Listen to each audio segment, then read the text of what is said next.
Assalamualaikum anak-anak. Waalaikumsalam Ibu Guru. Good morning. Morning Miss. Ini anak-anak, Alhamdulillah luar biasa. Allahu Akbar, penuh semangat. anak-anak, hari ini kita belajar di kelas 6 dan bertemu lagi dengan Ibu. Namun sebelum kita belajar, ada baiknya semuanya kita itu membaca doa terlebih dahulu ya, agar apa yang kita pelajari hari ini menjadi berkah. Kepada ketua kelas silakan Nak untuk memimpin doanya. Baiklah teman-teman, sebelum belajar, marilah kita membaca doa. Bismillahirrahmanirrahim. Amin. Sudah selesai. Alhamdulillah, hari ini kita telah berdoa untuk memulai pelajaran. Jadi Ibu akan memberitahu hari ini kita belajar mengenai tema 2, subtema 2, pembelajaran 1. Kita tadi telah melakukan doa, namun sebelum kita memulai pelajaran, Ibu akan mengabsen kalian satu persatu. Sambil Ibu mengabsen, silakan kepada anak-anak sekalian untuk mengeluarkan alat tulisnya ya. Namun perlu didengarkan dan diperhatikan ketika Ibu mengabsen. Ahmad Hasan Al-Farizi, Hadir Bu. Muhammad Husin Al-Hafiz, Hadir Bu. ya. Fania Al-Janati, Hadir Ibu. Aisyah Umana. Hadirah. Alhamdulillah semuanya hadir ya. Wow, anak kelas 6 ini sangat rajin sekali ya. Baiklah anak-anak semuanya, hari ini kita belajar di kelas 6 tema 2, subtema 2, pembelajaran Satu Satu. Ibu. Namun sebelumnya Ibu ingin bertanya kepada anak-anak sekalian. Anak tadi semuanya hadir semua ya? Ya Bu. Ya, sebelum kita memasuki pelajaran hari ini, seperti biasanya Ibu akan mengajak kalian untuk bernyanyi tentang lagu nasional. Untuk anak-anak semuanya dimohon untuk berdiri. Semuanya sudah berdiri? Sudah Ibu. Iya, yang belakang sudah berdiri ya? Iya Bu. Sudah, sekarang hari ini kita akan menyanyikan lagu nasional tentang satu nusa, satu bangsa. Siap Ibu.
Sudah menyanyikan lagu nasional tentang satu nusa, satu bangsa. Jadi apa yang perlu kita ambil? Jadi hari ini kita belajar tentang tema 2, persatuan dalam perbedaan, subtema 2, bekerja sama mencapai tujuan. Namun sebelum itu Ibu akan menginformasikan mengenai tujuan pembelajaran kita pada hari ini ya Nana. Yang pertama itu siswa mampu mengidentifikasi ciri-ciri kalimat. Yang kedua, siswa itu mampu menuliskan peristiwa penting tentang semangat persatuan dengan menggunakan unsur apa, di mana, kapan, siapa, dan bagaimana. Yang ketiga itu siswa mampu menyebutkan makna upaya mempertahankan kemerdekaan melalui peta pikiran. Yang keempat itu siswa mampu mempresentasikan atau mencontohkan mengenai upaya dalam mempertahankan persatuan Indonesia. Yang kelima itu siswa mampu mengidentifikasi ciri-ciri hewan berdasarkan habitatnya. Jadi itulah tadi tujuan pembelajaran kita pada hari ini. Untuk selanjutnya mari kita memasuki pembelajaran kita pada hari ini. Silakan untuk anak-anak semuanya membuka buku pakainya pada halaman 7. Ambil hikmah daripada penyanyi tersebut ialah kita perlu menanamkan jiwa nasional untuk mencintai negara kesatuan Republik Indonesia. Baiklah anak-anak, hari ini kita akan belajar mengenai tema 2, tapi Ibu akan menyampaikan beberapa tujuan pembelajaran pada hari ini. Karena ada yang masih ingat nggak? Kemarin kita itu belajar tentang subtema berapa? 1, Ibu. Ada yang masih ingat nggak subtema 1 itu tentang materi apa? Rukun dalam perbedaan, Bu. Iya, pinter banget ya Aisyah. Jadi materi kemarin itu tentang rukun dalam perbedaan. Nah, contohnya seperti kalian saat ini, ada yang laki-laki dan ada yang perempuan, tetapi harus tetap menjaga rukun dalam kelas, tidak boleh ribut semuanya. Oke anak-anak, semuanya silakan buka bukunya, silakan dibaca pada halaman 7 ya. Ya, Bu. Coba semuanya seluruhnya membaca. Semuanya bawa buku nggak? Bawa, Ya, Ibu. Iya, silakan dibaca ya. Nanti akan Ibu tanya ya. Udah membacanya? Sudah, Ibu. Iya, jadi materi yang kalian baca itu tentang apa? Ayo. Kemerdekaan Indonesia, Ibu. Kemerdekaan Indonesia. Iya. Nah, kemerdekaan Indonesia itu pada tanggal berapa kemerdekaan Indonesia itu? 17 Agustus Tahun? 1945. Ya, beri tepuk tangan dulu ya, Bapak Fatimah. Ya, jadi kemerdekaan Indonesia itu jatuh pada tanggal 17 Agustus 1945. Nah, seharusnya bangsa Indonesia itu telah merdeka dan bebas dari penjajahan. Namun, kenyataannya demikian, bangsa Indonesia itu masih perlu berjuang dan mempertahankan NKRI tersebut. Kenyataannya bangsa Indonesia itu ternyata perlu mempertahankan kemerdekaan Indonesia itu, karena selesai kemerdekaan Indonesia pada tahun 1945 itu banyak sekali terjadi pertempuran-pertempuran yang dilakukan oleh para pahlawan Indonesia. Salah satunya pertempuran di Surabaya yang terjadi pada tanggal berapa anak-anak? Ada yang ingat nggak?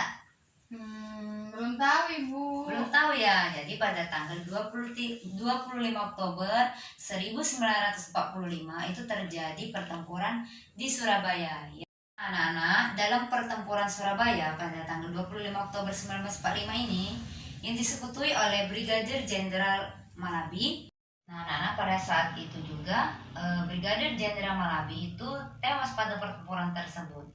Dan kemudian muncullah pada 9 November 1945 itu bangsa Belanda itu mengeluarkan ultimatum untuk rakyat Indonesia bahwasanya para pahlawan Indonesia itu harus menyerah begitu untuk memberikan senjata kepada para sekutu Belanda. Namun ultimatum tersebut ditolak oleh bangsa Indonesia. Kemudian terjadilah pertempuran dari laut dan darat oleh bangsa Belanda. Dan disitulah banyak sekali para pahlawan kita yang berjatuhan dan tewas. Kemudian pada tanggal 10 November itu disebut diingatkan kembali mengenai Hari Pahlawan. Nah, tadi kita telah membaca dan mengulas sedikit cerita mengenai pertempuran di Surabaya. Nah, dari cerita-cerita tersebut yang telah kalian baca, bisa kalian mengaitkannya dengan kalimat efektif. Namun dari hal tersebut akan Ibu jelaskan terlebih dahulu apa itu kalimat efektif. Apa ada yang tahu di sini kalimat efektif? Belum tahu, Ibu. Nah, baiklah anak-anak, jadi kalimat efektif itu ialah kalimat yang mengandung gagasan pokok ataupun ide penulis yang terdiri atas kata-kata yang mempunyai SPOK. Jadi SPOK itu adalah subjek, ini subjek ya, predikat, objek, dan keterangan. Nah, dari pertempuran Surabaya itu kita bisa melihat bahwasanya memiliki kalimat efektif yaitu subjek, predikat, objek, dan keterangan. Nah, di sini ciri-ciri kalimat efektif itu ada 4. Yang pertama itu ialah memiliki unsur penting atau pokok, ialah ini tadi. Ciri yang pertama. Yang kedua itu menggunakan struktur bahasa yang tepat. Jadi bahasa yang digunakan itu bahasa yang tepat. Ketiga itu ciri-cirinya itu memenuhi kaidah yang berlaku. Apa yang ketiga ciri-cirinya anak-anak? Memenuhi kaidah yang berlaku, Bu Guru. Iya, kaidah yang berlaku.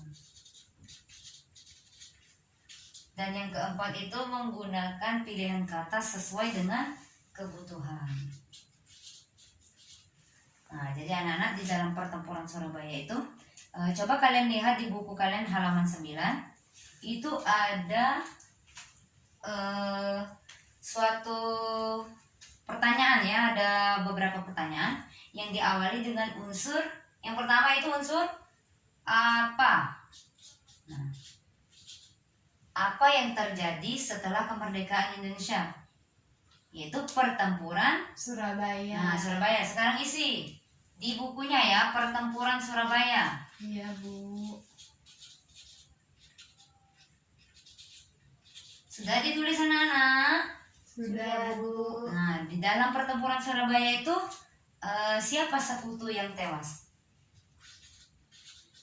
Brigadir Jenderal Malibi. Iya, benar sekali. Tapi yang benar itu Brigadir Jenderal Malabi, ya. Jenderal Malabi. Sudah ditulis di bukunya? Sudah, Sudah, Bu. Bu. Iya. Pada tanggal berapa? Kapan pertempuran Surabaya itu terjadi? 25 Oktober. Iya, 25 Oktober 1945. Jadi pertempuran tersebut banyak sekali ya. Setelah kemerdekaan Indonesia itu terjadi beberapa pertempuran seperti yang sudah kita pelajari, itu pertempuran Surabaya. Dan juga masih banyak seperti pertempuran Ambrawa. Itu silakan kalian isi dan tulis untuk sebagai pekerjaan rumah. Anak-anak sampai sini apakah sudah paham dengan materi yang disampaikan? Paham, Bu. Ya, kalau paham kita lanjut ya. Tahukah anak-anak sekalian bahwasanya bukan hanya negara Indonesia saja yang memiliki strategi untuk mempertahankan NKRI, namun pada makhluk hidup juga memiliki strategi untuk mereka beradaptasi pada lingkungan sekitarnya. Nah, baiklah anak-anak, silakan kalian memperhatikan gambar di papan tulis berikut. Nah, anak-anak sekalian, tahukah kalian ini ada gambar A? Ayam. Ayam. Ada gambar B? Bebek. Bebek. Dan yang ini gambar apa? Ikan. Ikan. Yang ini gambar Cicak. cicak. Nah, anak-anak sekalian, Tuhan menciptakan makhluk hidup memiliki ciri khusus dan keunikan tersendiri. Ayam memiliki ciri khusus tersendiri, yaitu memiliki paruh untuk mematuk makanan. Jadi ketika ayam memakan dan bertahanlah dia pada lingkungan hidupnya. Dan yang kedua itu ada ikan. Ikan itu memiliki ciri khusus dengan bernapas menggunakan Insang. insang. Nah, ketika ikan berada di air, ikan bernapas menggunakan insang. Jadi ikan tersebut bisa bertahan ketika berada di air, tapi tidak bisa bertahan ketika berada di darat, karena ikan itu hidup di air. Dan yang ketiga itu ada bebek. Bebek memiliki ciri khusus, yaitu memiliki selaput pada kaki. Jadi ketika bebek berada di lumpur, bebek tersebut bisa bertahan hidup karena bebek itu memiliki selaput yang berada di kaki. Itulah cara hidup bebek. Dan yang terakhir itu ada cicak. Cicak memiliki perekat di bagian kaki, sehingga ketika berada di dinding, cicak itu tidak jatuh. Nah, di sini juga cicak itu bisa mempertahankan hidupnya. Ketika ada musuh yang menyerang, cicak itu dengan cara strateginya itu memutuskan ekornya. Nah, ayo siapa yang di rumahnya banyak cicak? Saya, Bu. Nah, banyak cicak ya. Jadi cicak itu memiliki ciri khusus tersendiri. Nah, dari keempat gambar tersebut, keempat ciri hewan tersebut, artinya hewan ini memiliki cara tersendiri, keunikan tersendiri dalam mempertahankan hidupnya, ya. Jadi banyak sekali strategi, ciri dan habitat daripada hewan tersebut. Baiklah anak-anak, pada pembelajaran kali ini apakah semuanya sudah mengerti? Mengerti, Bu. Ya, semuanya sudah mengerti. Kalau semuanya sudah mengerti, marilah kita simpulkan pembelajaran kita pada hari ini pada muatan bahasa Indonesia, IPA dan IPS. Dalam pembelajaran kita pada hari ini, kita memiliki pengetahuan mengenai proklamasi kemerdekaan Indonesia. Jadi setelah proklamasi kemerdekaan Indonesia, negara Indonesia itu ternyata masih banyak harus mempertahankan bangsa Indonesia. Karena setelah kemerdekaan Indonesia itu banyak sekali pertempuran-pertempuran yang terjadi. Dan yang kedua itu kita juga bisa melihat dan dapat informasi mengenai kalimat efektif, penggunaan dan unsur serta ciri-cirinya. Dan yang ketiga itu kita bisa mengetahui ciri dan strategi daripada hewan dalam mempertahankan kehidupannya di lingkungan sekitarnya. Baiklah anak-anak, jika tidak ada yang ingin ditanyakan, silakan anak-anak semuanya tutup bukunya dan simpan bukunya. Setelah semuanya sudah siap, sudah bukunya disimpan? Sudah, Bu. Nah, marilah Nana untuk ketua kelas silakan untuk memimpin doanya, Nak.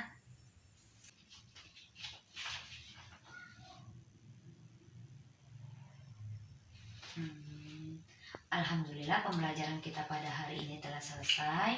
Pesan ibu, anak-anak sekalian, tetap pelajari materi yang telah disampaikan. Jangan lupa jaga selalu kesehatan karena kita masih berada pada musim COVID-19. Yang ibu ingatkan juga, kalian itu ketika ada pelajaran hari ini harus dipelajarin di rumah ya. Baiklah anak-anak, ibu akhiri. Wassalamualaikum warahmatullahi wabarakatuh. Waalaikumsalam warahmatullahi wabarakatuh. Terima kasih, Bu. Iya.